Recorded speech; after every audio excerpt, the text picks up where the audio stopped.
12 Disember 1941 di Kota Baru. Markas Gerakan Tanah Melayu mengarahkan 8 Brigad India untuk berundur dari kawasan Kota Baru. Mengikut perancangan yang disediakan oleh Jeneral A. E. Percival, brigad akan berundur menggunakan laluan jalan kereta api dengan kumpulan menyekat yang kuat untuk membolehkan bekalan dan kelengkapan diselamatkan dari pangkalan Kuala Krai. Satu kompani dari Batalion Kedua Regimen Askar Melayu turun membuat pertahanan di Kuala Krai. Di Kroh, Batalion 316 Punjab diserang hebat oleh tentera Jepun di Kroh. Markas Gerakan Tanah Melayu takutkan serangan Jepun ini satu gerakan geraham kacip dan akan mengakibatkan 11 Division India terkepung. Di Pulau Pinang, 85 buah pesawat pengebom Jepun membuat serangan ke atas kawasan awam di Pulau Pinang, menyebabkan lebih 700 kematian dan lebih 1,300 lain cedera. Pesawat pejuang jenis Brewster dari dua buah skuadron tentera udara diraja New Zealand bertempur kali pertama dengan pesawat jenis Mitsubishi Zero Jepun. Pesawat Mitsubishi Zero dengan mudah mengalahkan pesawat Brewster. Di Laut Cina Selatan, HMAS Vampire mengiringi kapal pemasang periuk api HMS Teviot Bank untuk memasang periuk api di Laut Cina Selatan. 13 Disember 1941 di Jitra. 11 Division tidak berdaya mengekalkan kedudukan dan berundur ke arah selatan. Askar India yang kurang terlatih lari meninggalkan kedudukan mereka dan membuang senjata mereka. Askar Jepun mara ke arah Alor Setar dan mengambil lebih 3,000 orang askar India dan British sebagai tawanan. Tentera udara Jepun merumitkan keadaan dengan melakukan misi pengeboman dan menyerang askar British yang berundur. Askar-askar Jepun menggunakan basikal dan berpakaian seperti orang-orang tempatan untuk mengelirukan askar British. Meja Mohan Singh, salah seorang daripada tawanan perang, bersetuju menubuhkan Tentera Nasional India dengan pasukan khas terdiri daripada askar India, Burma dan Thai untuk menentang British. Slogan yang digunakan untuk membakar semangat adalah Asia untuk Asia. 14 Disember 1941 di Alor Setar. Tentera Jepun memasuki Alor Setar dari arah utara dan menawan pangkalan udara Alor Setar tanpa apa-apa kerosakan kepada landasan dan kemudahan. Bom disusun dengan elok dalam himpunan-himpunan tersusun menunggu untuk dipasang kepada pesawat pengebom. Di ladang getah berdekatan, 1,000 tong minyak kegunaan pesawat disimpan. Di mes pegawai, makanan masih panas menunggu untuk dihidangkan. Menjelang tengah hari, pihak Jepun memindahkan pesawat dari Songkla dan Patani ke Alor Setar. Menjelang petang, satu skuadron pesawat pengebom Jepun menggunakan minyak dan bom yang ditinggalkan oleh tentera British meninggalkan pangkalan Alor Setar untuk menyerang askar-askar yang berundur. Di Gurun, pada jam 3 petang pihak Jepun menyerang kedudukan British di Gurun. Menjelang malam, 11 Division berundur dan berlindung di seberang Sungai Muda. Usaha 11 Division melengahkan kemarahan tentera Jepun dengan meletupkan jambatan tidak kesampaian kerana Tomoyuki Yamashita mempunyai pasukan askar jurutera yang cukup cekap. Apabila jambatan merintangi Sungai Kedah diletupkan, pihak British menganggarkan kerja pembaikan akan mengambil masa 3 hari, tetapi pihak Jepun membaiki jambatan itu dalam tempoh 36 jam sahaja. 15 Disember 1941 di Butterworth. Pihak British meninggalkan pangkalan udara Butterworth selepas 1 minggu mengharungi pengeboman oleh pesawat Jepun. Sekumpulan pesawat pengebom Junam Jepun menyerang sekumpulan pesawat Brewster RAAF dan berjaya menembak jatuh sebuah daripada pesawat Brewster itu. Di Alor Setar, Tomoyuki Yamashita memindahkan ibu pejabatnya ke Alor Setar. Malam itu dia dan pegawai kanan meraihkan kemenangan mereka di mes pegawai pangkalan udara Alor Setar. Di Pulau Pinang, tentera Jepun mengebom Pulau Pinang. Pasukan darat merampas kapal dan bot yang berada di pelabuhan. Saki-baki 11 Division kini menghadapi masalah moral yang rendah dan kini bertaburan dalam kumpulan-kumpulan kecil di antara Bukit Mertajam dan Sungai Muda dan mengalami korban perang yang tinggi dan kehilangan senjata yang banyak. 16 Disember 1941 di Pulau Pinang. Tentera British meninggalkan Pulau Pinang. Apabila tentera Jepun berjaya menggerakkan pasukan utama mereka dari Patani menggunakan laluan Kroh, Lieutenant General Sir Louis Heath, Panglima 3 Korps India mengarahkan pengunduran segera ke kawasan pertahanan baru di Sungai Krian. 11 Division pada mulanya berundur ke Sungai Krian dan kemudiannya ke Kuala Kangsar sebelum membuat pertahanan di Sungai Perak. Barisan pertahanan 3 Korps kini bercelaru. Askar-askarnya kini keletihan kerana kurang tidur dan makan. Mereka gemuruh disebabkan oleh serangan udara yang berterusan. Mereka tiada jawapan kepada pergerakan pantas askar Jepun dan penggunaan taktik yang baik yang mementingkan pengepungan, penyusupan dan gerakan merusuk iaitu outflank. Bilangan korban perang yang tinggi meruntuhkan moral tentera. 17 Disember 1941 di Pulau Pinang. Tentera Jepun menawan Pulau Pinang tanpa menghadapi sebarang apa-apa tentangan. Medan Perang Utara.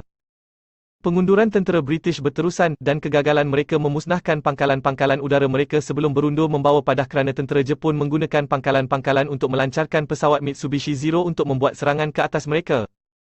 Lieutenant General A.E. Percival membuat keputusan untuk membuat pertahanan di Sungai Perak. Seorang pegawai British menulis keadaan tidak boleh berlanjutan. Anggota sudah terlalu letih. Mereka hanya mendapat rehat semasa bertinggung di dalam lori yang berlebihan muatan semasa perpindahan di waktu malam. Apabila sampai mereka terus bekerja membina pertahanan, pergerakan mereka menjadi lembap dan perlu disergah untuk menjalankan arahan-arahan yang mudah. Mereka bergerak bagaikan robot dan menyorok apabila pesawat udara terbang 200 kaki dari aras bumi. Di Ipoh, 6 buah pesawat RAAF berundur ke Singapura. 2 buah pesawat dari 21 skuadron musnah dalam satu serangan udara. Di Alor Setar, pasukan perintis dari Division Pengawal Imperial Jepun termasuk Panglima Division Lieutenant General Takuma Nishimura dan Ketua Turus Meja General Imaya tiba dari Bangkok dengan kereta api. Permusuhan dan kecurigaan tercetus di antara General Yamashita dengan Panglima Division Pengawal Imperial Jepun tersebut. Yamashita mendapati Nishimura sombong dan suka menyendiri. Pergeseran ini akan berterusan dan menjadi duri dalam daging General Yamashita sepanjang kempen. Disember 1941. Tentera British yang berundur daripada Pulau Pinang membuat pertahanan di Selama, selari dengan Sungai Krian. Lieutenant General Percival terbang ke Ipoh untuk merundingkan strategi dengan Lieutenant General Louis Heath. Mereka menyusun semula pasukan-pasukan yang mengalami korban perang yang tinggi menjadi pasukan yang boleh berperang. 6 brigade dan 15 brigade digabungkan menjadi 615 brigade. 2 batalion dari Regimen ke-16 Punjab disatukan. Batalion dari Regimen Leicestershire dan Regimen East Surrey digabungkan menjadi Batalion British. 19 Disember 1941 Jalan Great ke Kuala Kangsar. Pada waktu fajar, satu batalion Argyll and Sutherland Highlanders mara menuju Great dengan tujuan menyekat kemarahan Jepun menggunakan Jalan Great ke Kuala Kangsar. Mereka bertembung dengan askar Jepun 54 km dari Kuala Kangsar dan pertempuran sengit berlaku.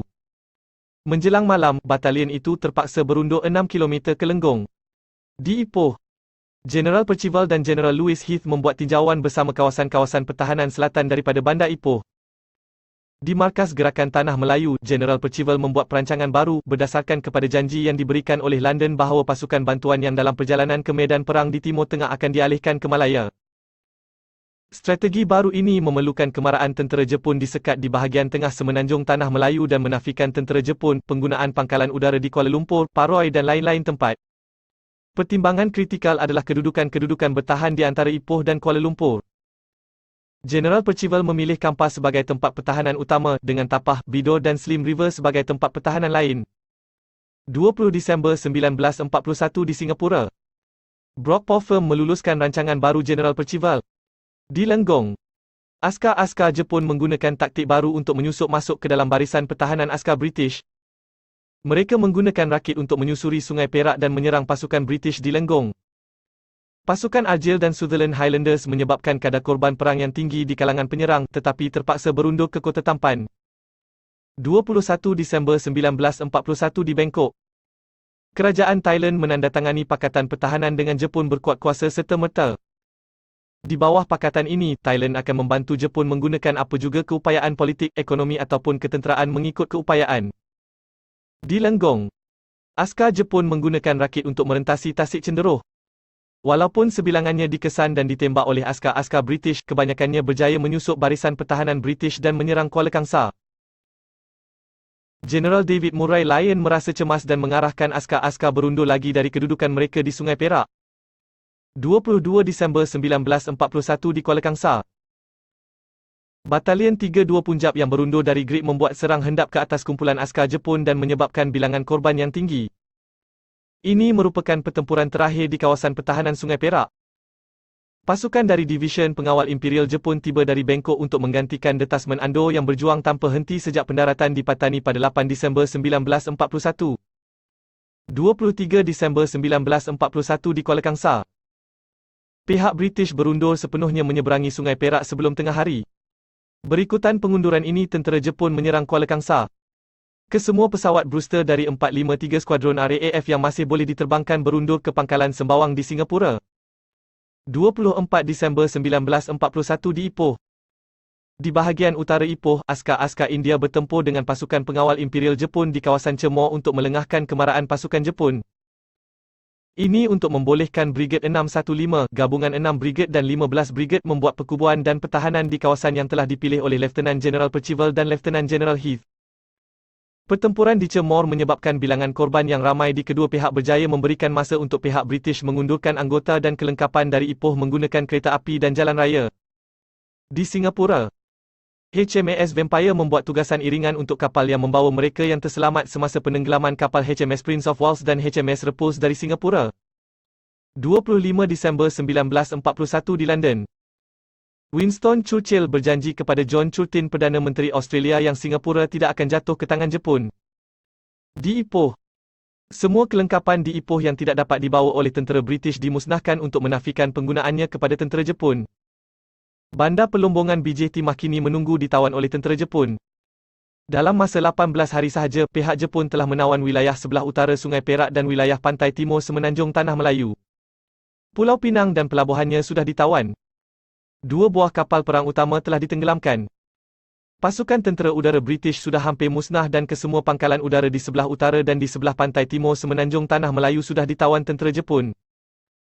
Tentera udara Jepun kini menggunakan lapangan terbang itu sebagai pangkalan untuk melancarkan serangan ke atas kedudukan British. 21 Skuadron dan 453 Skuadron digabungkan untuk menjadikan 21 Skuadron. 26 Disember 1941 di Ipoh. Pertempuran Ipoh melihatkan askar-askar di Ipoh cuba melengahkan kemarahan askar Jepun di sebelah utara bandar Ipoh. Dalam keadaan di mana pihak tentera Jepun bertukar-tukar pasukan yang menerajui kemarahan ketumbukan tentera Jepun, Lieutenant General Percival mendapati bahawa beliau tidak langsung mempunyai pasukan simpanan dan dengan itu tidak dapat merehatkan askar-askarnya. Percival juga risaukan dengan kadar korban perang yang terlalu tinggi dialami oleh askar-askar India yang bertempur di Ipoh untuk melengahkan kemarahan askar Jepun. Percival mengarahkan kepada semua pemerintah di medan untuk mengurangkan bilangan korban perang. Apabila mengalami kemalangan dan korban yang terlalu tinggi, askar-askar India berundur ke kawasan di selatan bandar Ipoh. Division ke-5 Jepun memasuki dan menawan bandar Ipoh. Jeneral Yamashita memerintahkan askar Jepun menyeberangi Sungai Kinta pada jam 8 malam. Di Taiping, Yamashita memindahkan markas gerakannya ke Sekolah Tinggi Taiping. Di Singapura, Brock Popham menghantar kawat ke London untuk meminta pasukan bantuan. Brigadier General Ivan Simpson, ketua askar jurutera dilantik menjadi ketua pertahanan awam dan bukan untuk membuat pertahanan bagi pertahanan Singapura. Simpson bertanyakan perkara pembinaan perkubuan kepada Lieutenant General Percival yang menafikan permintaan Simpson dengan alasan pembinaan kubu seperti yang dicadangkan adalah tidak baik untuk moral orang awam dan anggota tentera. 27 Disember 1941 di Singapura, Panglima Tertinggi Timur Jauh Sir Robert Brock Popham dilucutkan jawatan dan digantikan oleh Lieutenant General Sir Henry Pownall. Maklumat risikan Markas Gerakan Tanah Melayu melaporkan satu kumpulan 34 buah kapal Jepun berada di Songkla. Ini dinilaikan sebagai kebarangkalian Jepun membuat pengukuhan pasukan yang menakluk Tanah Melayu. Laporan lain menceritakan baj pendaratan kecil yang dipunggah di Songkla telah dibawa dengan jalan darat ke pantai di selatan negeri Kedah. Ini menunjukkan kemungkinan Jepun menggunakan serangan melalui laut untuk menyusup di belakang garisan pertahanan British. Di Taiping, dalam perjumpaan dengan pegawai-pegawai kanan ketumbukan tentera ke-25, Yamashita menggariskan pertukaran taktik baru dalam strategiknya menawan Tanah Melayu. Yamashita berhasrat menghantar 1,500 orang askar daripada Division ke-5 tentera Jepun dengan bot pendaratan menuruni Selat Melaka dan mendarat di belakang garisan pertahanan tentera British dan menyerang daripada belakang.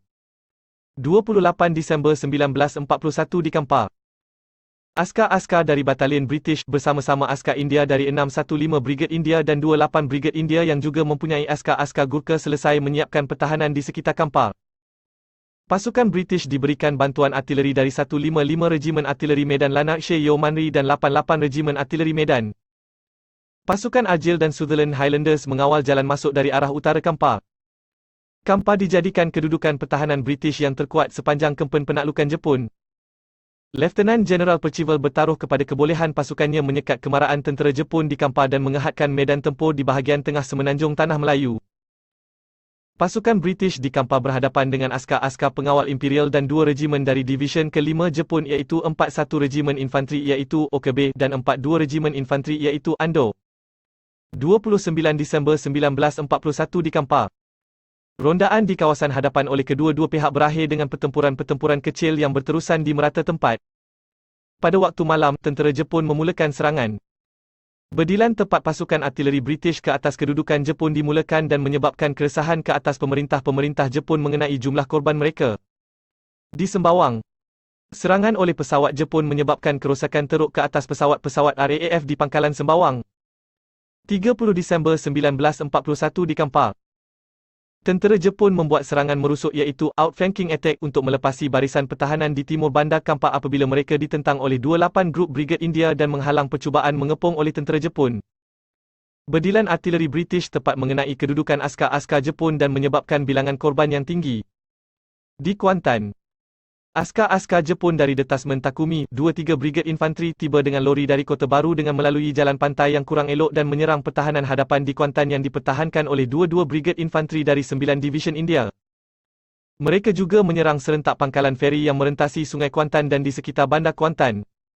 Detasmen Takumi diarahkan menawan Kuantan. Di Johor, Lieutenant General Percival yang dalam kerisauan meninggalkan markasnya di Fort Canning untuk ke Tanah Melayu untuk perjumpaan penting dengan pemerintah-pemerintah di Medan. Dalam perjalanan ke Kuala Lumpur, Lieutenant General Percival memberitahu pemerintah pasukan Australia Major General Bennett mengenai perancangannya untuk berundur ke Singapura dan meletupkan tambak Johor di antara Johor Bahru dan Singapura. Di Teluk Anson, untuk menentang kebarangkalian penyusupan oleh pasukan Jepun yang dibawa melalui jalan laut, satu kompeni bebas dihantar ke Teluk Anson, sekarang ini Teluk Intan untuk mengawal laluan dari situ ke Kampar. 31 Disember 1941 di Selat Melaka. Tentera Laut Diraja menghantar 5 buah bot peronda laju kelas Urika ke arah utara dari Singapura melalui Selat Melaka. Kesemua bot peronda itu diserang oleh pesawat udara Jepun dan ditenggelamkan ataupun tersadai di pantai. Di Kuantan, tentera Jepun melancarkan serangan ke atas pangkalan feri Kuantan tetapi ditentang hebat oleh askar-askar India dan British yang bertahan di sana. Tentera Jepun menghantar lain-lain unit tentera di Kuantan untuk menguatkan pasukan penyerang. Sementara itu tentera Jepun memasuki dan menguasai bandar Kuantan. Di Slim River, Lieutenant General Percival dan Lieutenant General Heath pergi ke markas 11 Division di Tapah dengan kereta. Dalam perjalanan, Percival singgah di Slim River untuk berbincang dengan Kolonel Ian Stewart, Panglima 12 Brigade. Percival, Heath dan Kolonel Stewart bersetuju bahawa persimpangan Jalan Kuala Kubu Baru mesti ditahan oleh tentera British sekiranya tentera Jepun hendak dihalang daripada menguasai pangkalan-pangkalan udara di wilayah tengah semenanjung Tanah Melayu sebelum pasukan-pasukan bantuan yang dijanjikan sampai ke Singapura pada pertengahan bulan Januari. Di Kampar, askar-askar Jepun yang dikecewakan oleh berdilan artileri yang amat tepat dari kedudukan pertahanan British cuba memecah kebuntuan dengan melancarkan serangan ke atas kedudukan askar-askar Gurkha di bahagian timur pertahanan Kampar. Tetapi askar Gurkha memberikan tentangan bermati-matian dan bertempur tanpa senjata menggunakan senjata kukri mereka dan dapat memaksa askar-askar Jepun mengundur diri. Serangan dilakukan sepanjang hari tetapi kedudukan askar Gurkha dapat dipertahankan.